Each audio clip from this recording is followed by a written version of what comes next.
எபிரேயர் 11ஆம் அதிகாரம் 6ஆம் வசனம் யாராவது வாசிக்கலாம்? விசுவாசம் இல்லாமல் தேவனுக்கு பிரியமாயிருப்பது கூடாத காரியம்.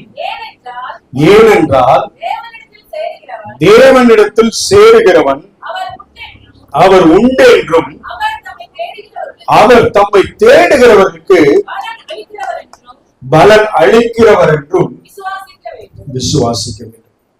எனக்கு அருமையான தேவனுடைய பிள்ளைகளே, ஒரு பிரைமரி ஸ்கூல்ல ஆனுவல் டே செலிப்ரேஷன் நடந்து கொண்டிருந்தது.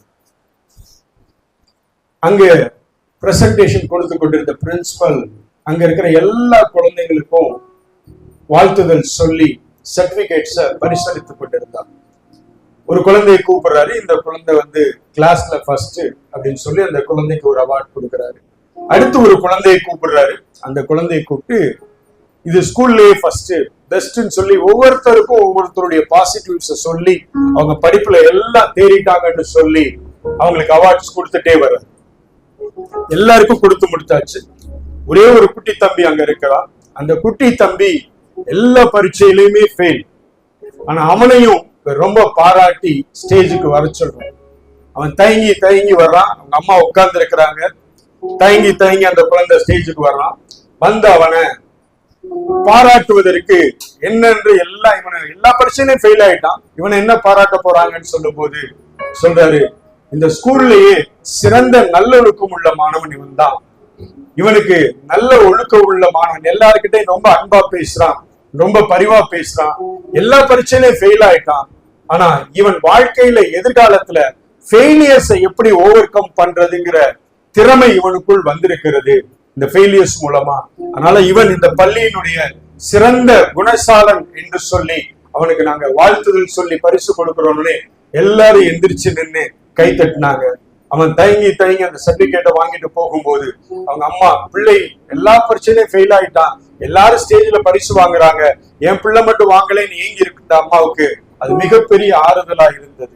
அந்த பிள்ளை வேறு யாரும் அல்ல, பிற்காலத்துல அவன்தான் சர் ஐசக் நியூட்டன் என்று அழைக்கப்படுகிற மிகப்பெரிய சயின்டிஸ்டாக இந்த உலகத்திற்கு வெளிப்பட்டான்.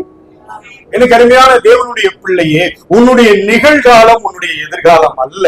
உன்னுடைய நிகழ்காலத்தில் நீ சந்தித்துக் கொண்டிருக்கிற நெருக்கடிகள் என்னவாக இருந்தாலும், உன்னுடைய நிகழ்காலத்தில் நீ சந்தித்துக் கொண்டிருக்கிற போராட்டங்கள் என்னவாக இருந்தாலும் அது உன்னுடைய எதிர்காலத்தை தீர்மானிக்க போவதில்லை.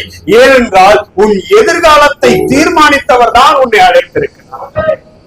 உன் எதிர்காலத்தை தீர்மானித்ததற்கு பின்பாகத்தான் அவர் உன்னை கரம் பிடித்தார். என் சத்திய வேதம் சொல்லுகிறது, தேவனிடத்தில் சேருகிறவர்கள் அவர் உண்டென்று விசுவாசிக்க வேண்டும். நல்லா தெரிஞ்சுக்கோங்க, இந்த உலகத்துல தேவனிடத்துல சேராதவன் கூட தேவன் உண்டென்று விசுவாசித்துக் கொண்டிருக்கிறான். தேவனை விரும்பாதவன் கூட, தேவனை அறியாத அஞ்ஞானை கூட இந்த உலகத்தில் அவன் சொல்லுகிறான், இந்த உலகத்திலே இயேசு கிறிஸ்து என்கிற ஒரு தெய்வம் உண்டு என்று சொல்லுகிறான். அந்த வார்த்தையின் ஆழத்தை விட இரண்டாவது ஒரு வார்த்தை சொல்லப்பட்டுகிறது. அந்த வார்த்தையை வாசிங்க. தம்மை தேடுகிறவருக்கு பலன் அளிக்கிறவர் என்று விசுவாசிக்க வேண்டும். இயேசுப்பாவுடைய இருதய ஏக்கம் என்ன தெரியுமா? என்கிட்ட நீ ஒரு காரியத்தை சொல்லும் போது அதை நான் கேட்டு அதுக்கு பதில் கொடுக்கிற உணர்வுள்ள தெய்வம் என்கிற உணர்வு உனக்கு வேண்டும் என்று ஆண்டவர் விரும்புகிறார். ஆண்டவர் சந்தோஷமாய் விரும்புகிற காரியம் என்ன தெரியுமா? ஜெபம் பண்ண ஒருத்தன் வந்துட்டானா அவர் ரொம்ப சந்தோஷப்படுவார். ஆனா ஜெபம் பண்ண வர்றதை விட ஜெபம் பண்ணுகிறவனுக்குள்ள ஒரு சந்தோஷம் வர வேண்டும், ஒரு நம்பிக்கை வர வேண்டும், ஒரு விசுவாசம் வர வேண்டும். என்ன விசுவாசம்? நான் இவரிடத்தில் கேட்டுக்கொண்டதை அவர் எனக்கு தருகிற இருதயம் உடையவர். அவர் எவ்வளவு தங்கமானவர் தெரியுமா? என்னுடைய கேரக்டரை பார்த்து, என்னுடைய நடக்கையை பார்த்து, என்னுடைய பாதைகளை பார்த்து, நான் ஓடி வருகிற நேரங்களை பார்த்து அவர் என்னை புறக்கணிக்காதவராய் நின்று நான் கேட்கிறதனுடைய வழியை புரிந்து கொள்ளுகிற தேவன். நான் என்ன காரியம் கேட்கிறேனோ அந்த காரியத்துக்கு பின்பாக மறைந்திருக்கிற வேதனையை புரிந்து கொள்ளுகிற தேவன். அந்த வேதனையை மட்டும்தான் அவர் பார்க்கிறவர் என்கிற உணர்வு உங்களுக்கும் எனக்கும் வர வேண்டும் என்று தேவன் விரும்புகிறார். எத்தனை ஆண்டு காலம் உன் வாழ்வில் ஒரு காரியம் வாய்க்கவில்லை என்றாலும் கர்த்தர் எதிர்பார்க்கிற சுபாவம் என்னவென்றால் இந்த காரியத்தினுடைய இந்த காரியத்தினுடைய எல்லா சூழ்நிலையிலும் கர்த்தர் எனக்கு பின்பாக இருக்கிற வழியை மாத்திரம் புரிந்து கொள்ளுகிறவர் என்கிறதை நாம் உணர வேண்டும் என்று தேவன் விரும்புகிறார். எனக்கு அன்பான தேவனுடைய பிள்ளையே, கர்த்தர் உன்னோடு கூட இருக்கிறார். எத்தனை பேர் ஆமென் சொல்றீங்க? இன்னைக்கு நான் இந்த சூழ்நிலைக்கு, இன்னைக்கு நான் ஆராதனைக்கு வர்றேன். ஆராதனைக்கு வருவதற்கு முன்பாக என் இருதயத்துல பல கேள்விகள், என் இருதயத்துல பல சோர்வுகள், என் இருதயத்துல பல நாளாய் காத்திருப்பது எனக்கு வேதனை அளிக்கிறது. கர்த்தர் நல்லவர் என்பது எனக்கு தெரியும், எனக்கு நன்மை செய்திருக்கிறார் என்பதற்கு நான் நிறைய சாட்சி சொல்லியிருக்கிறேன். ஆனால் குறிப்பாக ஒரு காரியத்திற்காக நான் பல வருடம் காத்திருக்கிறேன். என்னை காத்திருக்க வைத்ததே என்னுடைய விசுவாசம் தான். எந்த விசுவாசம்? அன்று நான் ஒரு காரியத்திற்காக ஜெபித்தேன், அந்த காரியத்தை அவன் எனக்கு வாய்க்க பண்ணினார். இன்று ஒரு காரியத்திற்காக நான் ஜெபிக்கும் போது அந்த காரியம் வாய்த்ததுதான் எனக்கு பலனா இருக்கிறது. அந்த காரியம் வாய்த்தபடினால் தான் இன்று நான் ஜெபிக்கிறேன். அந்த காரியம் வாய்த்தபடினால் தான் நான் உறுதியாக நிற்கிறேன். ஆனால் இன்றைக்கு வரைக்கும் இந்த காரியம் நடைபெறாமல் இருக்கும் போது அது என்னை மிகவும் சோர்வுக்குள் தள்ளுகிறது. அது மாத்திரமல்ல, அன்று நடந்த அந்த காரியத்தினுடைய இம்பாக்ட், நான் ஜெபம் பண்ணி ஆண்டவர் செய்யும் போது எனக்கு ஒரு விசுவாசம் வந்தது இல்லையா, அந்த விசுவாசம் இந்த நாட்கள்ல எனக்கு குறைந்து கொண்டே இருக்கிறது என்கிற மனநிலையோடு இன்று காலையில் ஆராதனைக்கு நீ வந்திருப்பாய் என்றால், உன்னை பார்த்து என் ஆண்டவர் சொல்லுகிற வார்த்தை, நீ என்னை மறந்தாலும் நான் உன்னை மறக்கிற தேவன் அல்ல. நீ என்னை எந்த அளவுக்கு புரிந்து கொள்ளுகிறாய் என்பது எனக்கு தெரியாது. ஆனால் நான் உன்னை எந்த அளவுக்கு புரிந்து வைத்திருக்கிறேன் தெரியுமா? நீ என் கிட்ட கேட்ட காரியத்தினுடைய காரணம் அதற்கு பின்பாக இருக்கிற வழி என்பதை நான் அறிந்திருக்கிறேன். ஒண்ணு தெரியுமா? அந்த வழியை அறிந்த தேவன் ஏன் தாமதித்துக் கொண்டிருக்கிறேன் தெரியுமா?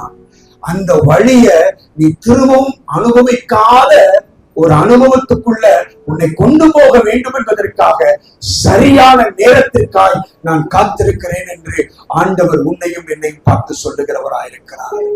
எனக்கு அருமையான தேவனுடைய பிள்ளையே, இந்த உலகத்துல எத்தனை முறை நீ சோர்ந்து போய் உட்கார்ந்தாலும் அத்துணை முறை உன்னை தூக்கி எடுக்க என் தேவன் இரக்கம் உள்ளவராயிருக்கிறார். வாசிக்கலாம் யோவான் 5ஆம் அதிகாரம் 1 வசனத்திலிருந்து. இவைகளுக்கு பின்பு யூதருடைய பண்டிகை ஒன்று வந்தது. அப்பொழுது இயேசு எருசலேமுக்கு போனார். எபிரேய பாஷையிலே பெதஸ்தா எனப்பட்ட ஒரு குளம் இருந்தது. எருசலேமின் நாட்டு வாசல் நிறைய இருக்கிறது. அதற்கு 5 மண்டபங்கள் உண்டு. அவைகளிலே குருடர், சப்பானிகள், சூம்பின உருப்படையவர்கள், முதலான வியாதிக்காரர் அநேகர் படுத்திருந்து தண்ணீர் எப்பொழுது கலங்கும் என்று காத்து கொண்டிருப்பார்கள். ஏனெனில் சில சமயங்களிலே தேவ தூதன் ஒருவன் அந்த குளத்தில் இறங்கி தண்ணீரை கலக்குவான். தண்ணீர் கலங்கின பின்பு யார் முந்தி அதில் இறங்குவானோ அவன் எப்பேற்பட்ட வியாதியஸ்தனாய் இருந்தாலும் சொஸ்தமாவான். 38 வருஷம் வியாதி கொண்டிருந்த ஒரு மனுஷன் அங்கே இருந்தான். படுத்திருந்த அவனை இயேசு கண்டு அவன் வெகு காலமாய் வியாதியஸ்தன் என்று அறிந்து அவனை நோக்கி, சொஸ்தமாக வேண்டும் என்று விரும்புகிறாயா என்று கேட்டார். இந்த 7ஆம் வசனம் தான் எல்லாரும் நல்லா கவனிக்கணும், வாசிக்க. அதற்கு வியாதியஸ்தன், ஆண்டவரே, தண்ணீர் கலக்கப்படும் போது என்னை குளத்தில் கொண்டு போய் விடுகிறதற்கு ஒருவரும் இல்லை. நான் போகிறதற்குள்ளே வேறொருவன் எனக்கு முந்தி இறங்கி விடுகிறான் என்றார். இயேசு அவனை நோக்கி, எழுந்திரு, உன் படுக்கை எடுத்துக்கொண்டு நட என்றார். உடனே அந்த மனுஷன் சொஸ்தமாகி தன் படுக்கையை எடுத்துக்கொண்டு நடந்து போனான். அந்த நாள் ஓய்வு நாளா இருந்தது. அவனுடைய வாழ்விலே அது அற்புத நாளா இருந்தது. அவனுடைய வாழ்விலே அது அதிசயத்தை கண்ட நாளா இருந்தது. எனக்கு அருமையான தேவனுடைய பிள்ளையே, ஒரு மனுஷன் வியாதிப்பட்டு ஒரு குளத்தின் அருகே படுத்திருக்கிறான். ஏன் அந்த குளத்தின் அருகே படுத்திருக்கிறான் என்பதை வாசிக்க கேட்டோம். அவனுக்கு தெரியும், he wants a miracle to be happened in his life. அவனுடைய வாழ்க்கையில ஒரு அதிசயத்தை தான் அவன் எதிர்பார்த்து உட்கார்ந்திருக்கான். பூமியில லிட்டரலா அதிசயம் நடக்கிற இடத்துல அவன் போய் உட்கார்ந்திருக்கான். 38 வருஷம் வியாதியஸ்தன் என்று வேதம் சொல்லுகிறது. ஆனா ஏசப்பா அவன் வெகு காலம் வியாதியஸ்தன் என்று அறிந்து அவனை தேடி அந்த இடத்துக்கு போகிறான். எனக்கு அருமையானவர்களே, ஏசப்பா எத்தனையோ பேரை கடந்து அவன் இடத்துல போகிறதற்கு முதல் காரணம் என்னவென்றால், அவன் ரொம்ப நாள் வேதனையில் இருக்கிறான். அவனுடைய வலி பெருசு. அவனுடைய வலி பெருசுங்கிறதுனால அந்த பெரிய வலி உள்ளவனுக்கு முக்கியத்துவம் கொடுக்கிற தேவன். நீங்க சொல்றேன், உன் கடன் எவ்வளவு பெருசா இருந்தாலும், உன் வியாதி எவ்வளவு பெருசா இருந்தாலும், உன் சூழ்நிலை எவ்வளவு கடினமா இருந்தாலும், பரலோகத்துல உனக்கு ஒரு முக்கியத்துவம் உண்டு. உனக்குத்தான் முதல் முக்கியத்துவம் என்று உன்னை பார்த்து சொல்லுகிறேன். இந்த 38 வருஷம் வியாதி கொண்டிருந்தவனுடைய வாழ்க்கையில முதல்ல ஏசப்பா பார்த்தது என்னன்னா, அவனுடைய வலி பெருசு. ரெண்டாவது ஏசப்பா பார்த்தது என்ன அப்படின்னா, அவனுக்கு உதவி செய்ய யாருமே இல்லை. அவன் சொல்றான், யாருமே ஒருவரும் இல்லை, எனக்கு உதவி செய்ய எனக்கு ஒருவரும் இல்லை என்று சொல்லி அவன் சொல்லுகிறான். அப்ப இன்னைக்கு உங்களுடைய என்னுடைய வாழ்க்கையில ஆண்டவர் பார்க்கிறது என்னன்னா, ஏன் சமூகத்துக்கு நீ இன்னைக்கு வந்திருக்க, இந்த காலையில இந்த ஆராதனைக்கு நீ வந்திருக்கிற. உனக்கு தெரியும், எனக்கு இன்னைக்கு ஆராதனைக்கு போறதற்கு என் மனசுல தெம்பு இல்ல, என் உடம்புலையும் தெம்பு இல்ல, என் பாக்கெட்லையும் தெம்பு இல்லைன்னு சொல்லி 3 வகையான கூட்டம் இந்த இடத்திற்கு வந்திருக்கலாம். இந்த 3 வகையான கூட்டத்தை தேவன் எப்படி பார்க்கிறார் தெரியுமா? எல்லாத்தை விட நீ எனக்கு முக்கியம் என்று பார்க்கிறார். நீ எனக்கு முக்கியம் என்று பார்க்கிறபடினால் தேவன் உன்னை இந்த காலை வேளையில ஆராதனைக்கு கொண்டு வந்து வைத்திருக்கிறார். நீ இந்த ஆராதனைக்கு வந்த ஏசப்பா தான் உன்னை கூட்டிக் கொண்டு வந்திருக்கிறார். ஏன் கூட்டிக் கொண்டு வந்திருக்கிறார் தெரியுமா? உன் வாழ்க்கையில உன்னுடைய வழி பெருசு என்பதை அவர் கண்டபடினால் அவர் உன்னை இந்த ஆராதனைக்கு கொண்டு வந்திருக்கிறார். சொல்லணும்னா, உன் பிரச்சனை பெருசுன்னு நீ நினைக்கிறியோ இல்லையோ, ஆண்டவர் நன்கு அறிந்திருக்கிறார். இந்த பிரச்சனைக்கு நிரந்தரமான முடிவுக்கு நேராக தேவன் உன்னை காத்திருக்க வைத்திருக்கிறார். ஒண்ணு தெரியுமா? அங்க சுகம் பெற்றவர்கள் எத்தனையோ பேர் குளத்துல இறங்கி சுகம் பெற்றான்.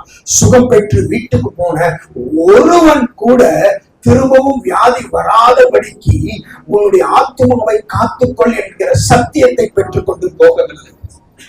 ஆனால் இவன் ஒருவன் மாத்திரம்தான் உனக்கு கிடைச்சிருக்கிற டெலிவரன்ஸ், எட்டர்னல் டெலிவரன்ஸ். இது திரும்ப உனக்கு வராதபடிக்கு நீ உன் ஆத்துமாவை காத்துக்கொள் என்கிற சத்தியத்தை வாங்கி விட்டு போகிறான்.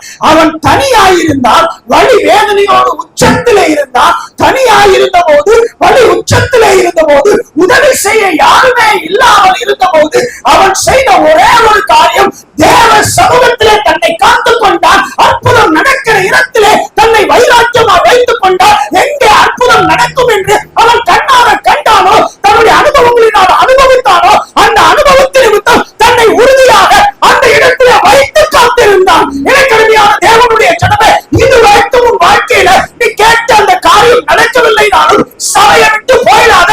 சபையில் தங்கியிரு, தேவ சமூகத்திலே தங்கியிரு, ஜெபத்திலே உறுதியாய் தங்கியிரு. கர்த்தர் உனக்கான காரியத்தை நடத்தி கொண்டு வருகிறார்.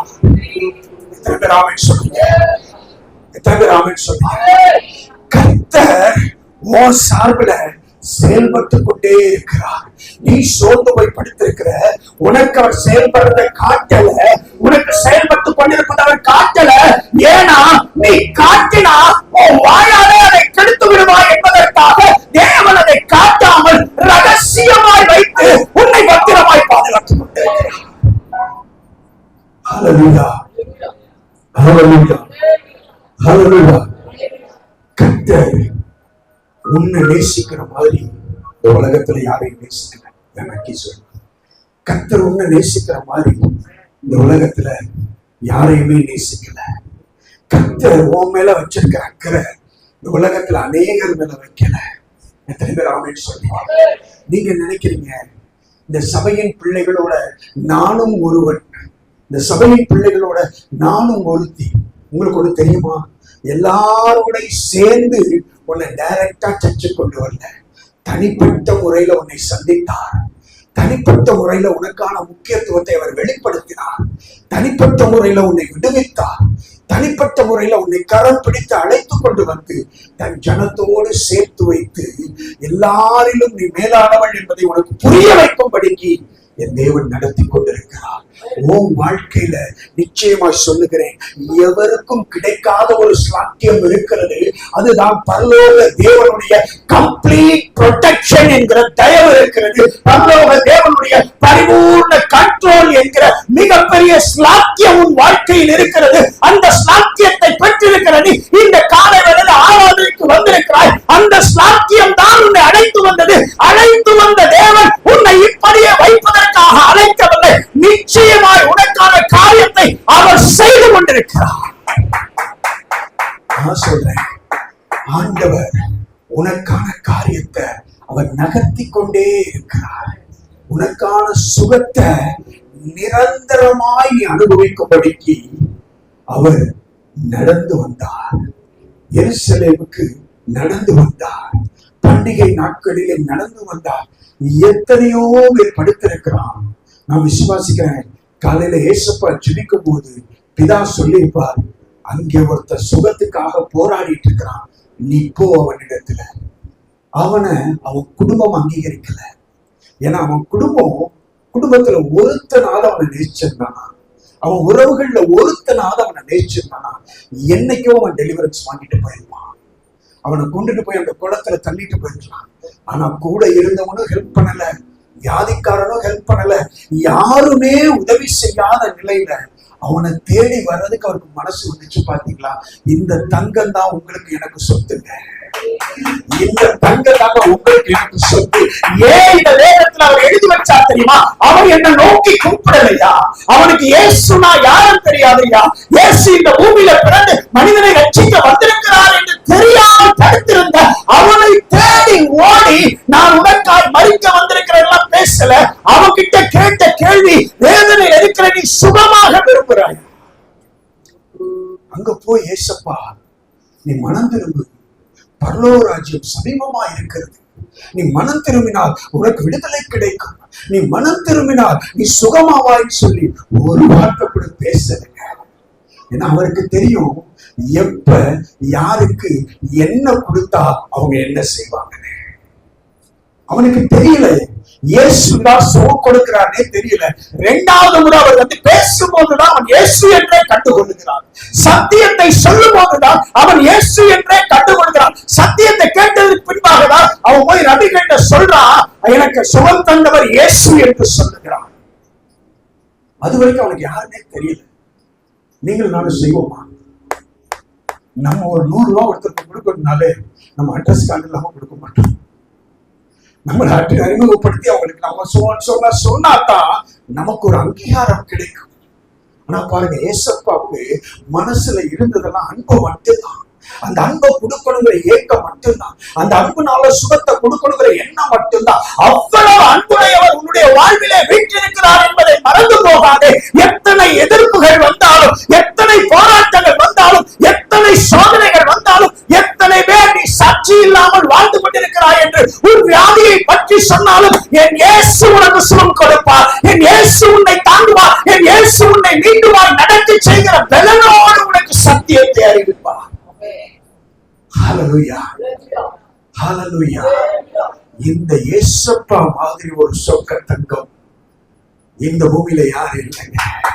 அவர் இன்னைக்கு உயிரோடு இருக்கிறார். எத்தனை பேர் நம்பி இன்னைக்கு அவருக்கு உயிரோடு இருக்கிறார்?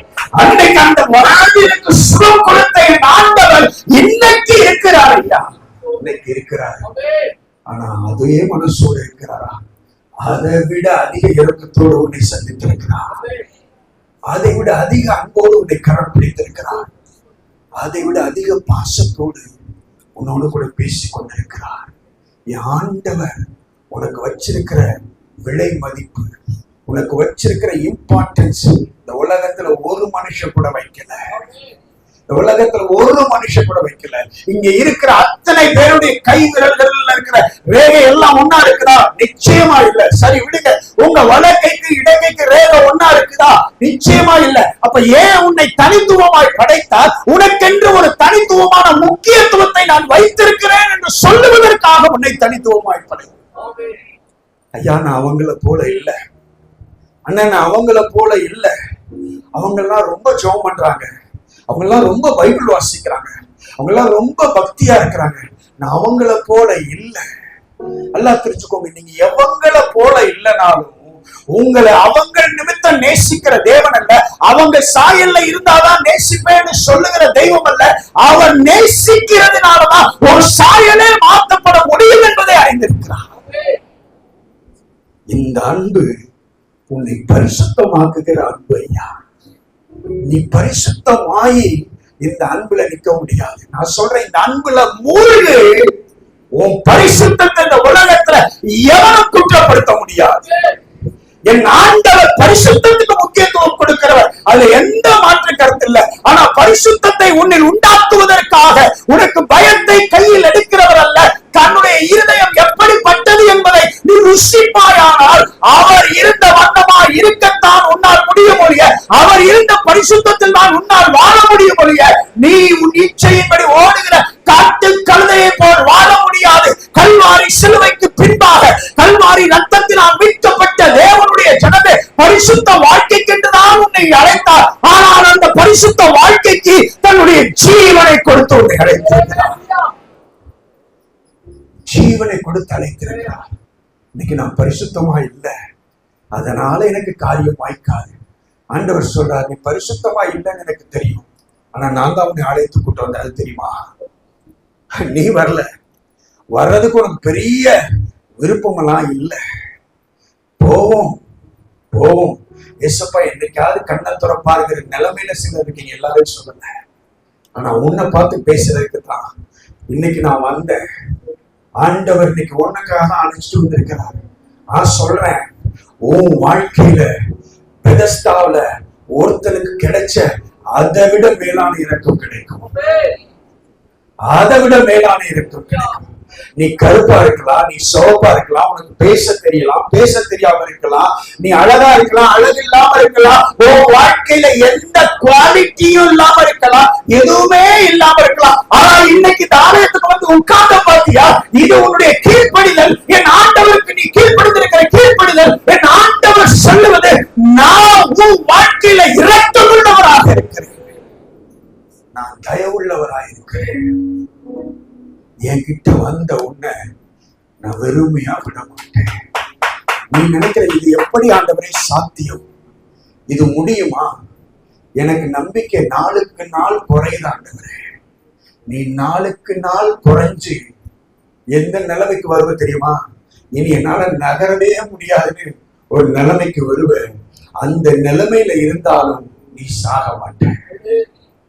உனக்கு கொடுக்கிற முதல் நம்பிக்கை, நீ சாக மாட்ட. அவனுக்கு ஏசப்பா அவன் வழி பெருசுன்னு கண்டார், அவன் தனியா இருக்கிறான்னு கண்டார். மூணாவது, அவன் சாகாத கிருபை பெற்றிருக்கிறான் என்று கண்டார். அவன் வெகு காலமா வியாதி, ஏங்க சாகல? வெகு காலமா வியாதி இருந்தா சாவமா சாக மாட்டான், செத்துருவோம். வெகு காலமா கடன் இருந்தா சாவாங்களா மாட்டாங்களா? செத்து போவாங்க. வெகு காலமா வியாதி இருந்தா என்ன ஆவாங்க? 38 வருஷம் வியாதியோட ஒருத்த வாழ முடியுமா? முடியாது. அவனுக்குள் சாகாத கிருபை இருந்தது. ஏனென்றால் அவனுக்கு ஒரு அழைப்பு இருந்தது. இயேசு அவனை சந்திக்க வேண்டும் என்கிற அழைப்பு அவன் பெற்றிருந்தால் அந்த அழைப்புள்ளவன் சாக முடியாத அற்புதத்தை பார்க்கிற வரைக்கும். இன்னைக்கு நான் சொல்றேன், நீ அதிசயத்தை அற்புதத்தை பார்க்கிற வரைக்கும் நீ சாக மாட்ட. ஏன்னா உன்னை அழைத்தது மனிதன் அல்ல, உன்னை அழைத்தது சர்வ வல்லமையுள்ள தெய்வமா இருக்கிறபடிதான். ஆண்டவர் உன்னை அழைச்சு கொண்டு வந்து வச்சிருக்கிறார். மனுஷன் அழைக்கலையா, உன்னை அழைத்த ஆண்டவர் உன்னை உருவாக்கி சாட்சியாய் நிறுத்துவதற்காக அழைத்திருக்கிறார். அந்த சாட்சியம் உன் வாழ்க்கையில நீ பிறக்கிறதுக்கு முன்பாக எழுதிவிட்டால், எழுதின தேவன் அதை பூமி காண வேண்டும் என்று உன்னை நடத்தி கொண்டிருக்கிறார். 38 வருஷம் என்ன வியாதியோ நான் விசுவாசிக்கிறேன். ஒரு குஷ்டரோகத்தில் இருந்து கொண்டு விசுவாசிக்கிறேன். ஏன்னா விபச்சாரத்துல விழுந்து பாவத்துல விழுந்து அவன் வந்திருக்கான். ஏன்னா ஆண்டவர் சொல்ற இனி பாவம் செய்யாதேன்னு சொல்றாரு. அப்ப பாவத்தினாலதான் அவனுக்கு வியாதி வந்திருக்கு. அந்த பாவத்தினால வந்ததுனால உலகம் எல்லாம் அவன் கூட படுத்திருக்கிறவன் கூட அவனை தொடுறதுக்கு அஞ்சி அவனுக்கு உதவி செய்யல. அவனுக்கு உதவி செய்யற இருதயம் அந்த உலகத்துல யாருக்குமே இல்லாத ஒரு ஸ்டேட்ல இருக்கிறான். நம்ம எப்படி இருக்கிறோம்? பாஸ்டரையா இருக்கிறாங்கன்னா அவங்கள உலகத்துல இருக்கிற எல்லாரும் அப்ரிஷியேட் பண்ணும்போது, ஐயா நல்லா இருக்கீங்களா, ஐயா சூப்பரா இருக்கீங்களா அப்படின்னாங்க. நான் சொல்றேன், இன்னைக்கு ஆண்டவர் உண்மை சிந்தையுள்ளவரா இருக்கிறார் என்பதை மறந்து போகாது. அவனுக்குள் சாகாத ஒரு கிருபை இருந்தது.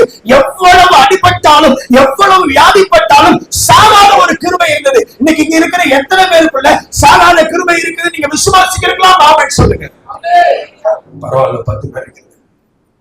நான் சொல்றேன், நீங்கள் சாகாத கிருபையை தேவன் உங்களுக்குள் வைத்திருக்கிறார். எத்தனை கோடி கடன் உண்மையில் இருந்தாலும், எத்தனை வியாதி உண்மையில் இருந்தாலும், எத்தனை போராட்டங்கள் இருந்தாலும், நீ முழங்கால மடிக்கி ராலா தூராதா ஷபனதன ஹத்தல பௌதன ரைவானா தாராமா சொல்லிக்கிட்டே இருக்கும்போது எல்லாம் உன்னை பார்த்து சிரிக்கலாம். தூதர்கள் உன்னை வியந்து பார்ப்பார்கள். பரலோகத்தில் இருக்கிற என் இயேசு எழுந்துட்டா பாரு என் பிள்ளை, எழுந்துட்டா பாரு என் பிள்ளை, பேசுவா பாரு என் பிள்ளை, என் பிள்ளை நிக்கிறா பாரு, சாத்தானே நீ அவனை ஜெயிக்க முடியாது என்று சொல்லுவான்.